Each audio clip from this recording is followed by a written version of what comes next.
Welcome class to another video from physics knowledge. In today's video, I am going to start my lecture from the Newtonian, one of the topic from the Newtonian physics, which is known as law of gravitation. In physics, there are two theories which explain gravity. One is known as law of gravitation, which was proposed by Isaac Newton in 17th century, and the second one is general theory of relativity, which was proposed in 1916 by Albert Einstein. The first one is known as Newtonian gravity, and the second one is known as general theory of relativity, which was proposed by Albert Einstein. But in this lecture, I am going to just tell you about the Newtonian gravity, how it works, and it explains the behavior of gravity. And another video, then I am going to discuss general theory of relativity. First of all, we will start it from the Newtonian gravity. In 17th century, Isaac Newton taught that how the gravity behaves and how it acts on the small level and on the large scales. Then he came to a law which is known as law of gravitation. According to law of gravitation, the force of gravity will act in 2 point masses. Consider these are two point masses. I am using the word point mass.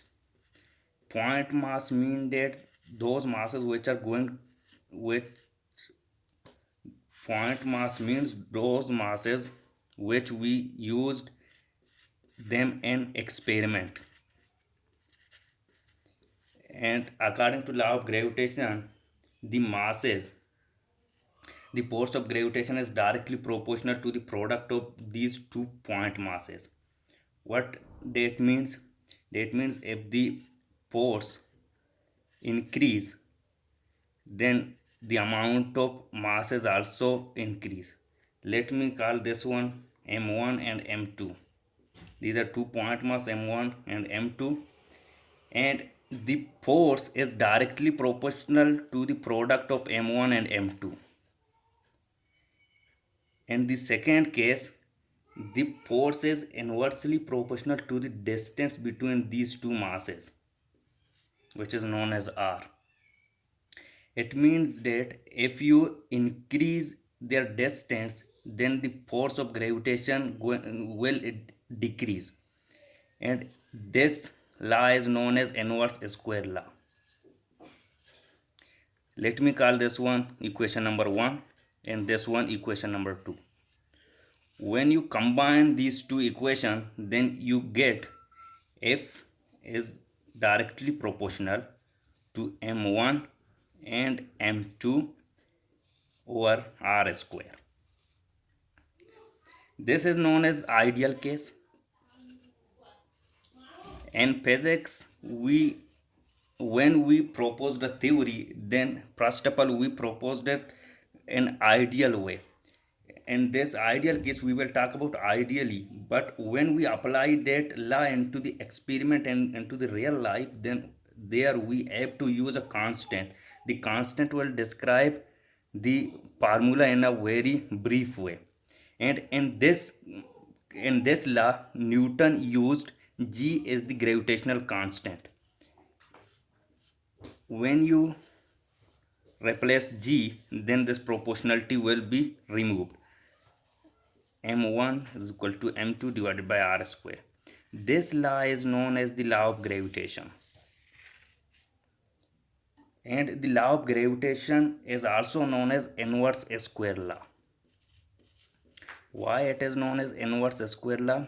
Because it varies with the distance of the two masses where they are kept. If you increase the distance among them, then the force is going to be decreased. Let me tell you about this one. If you increase the force,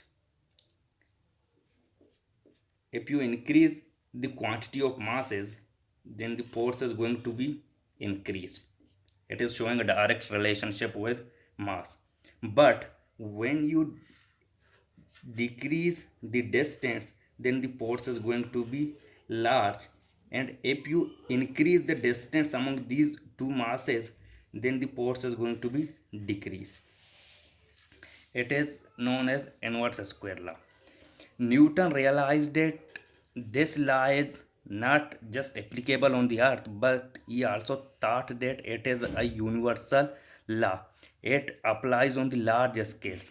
It explains the earth going around the sun and the moon going around the earth. And when we trace the motion of the planet, then we use this formula which is known as the law of gravitation. But there are some exception in the I gravitational regime. This force is going to be replaced by the general theory of relativity. This G is having a constant value, and its value is G is 6.67 multiplied by 10 to the power 11 Newton meter square kg minus square. This is the value of G. Let me write it in a very good manner. G is equal to 6.67 multiplied by 10 to the power minus 11 Newton meter square kg minus square. This is the fixed value of G. And Newton also defined G in this manner, that he called the G that if the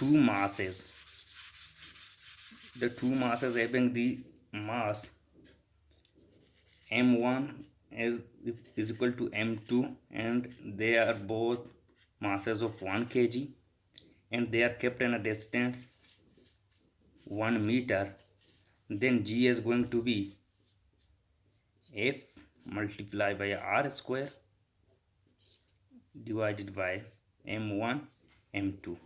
When you replace the value of mass as 1 kg and radius 1 meter, then you get G equal to F,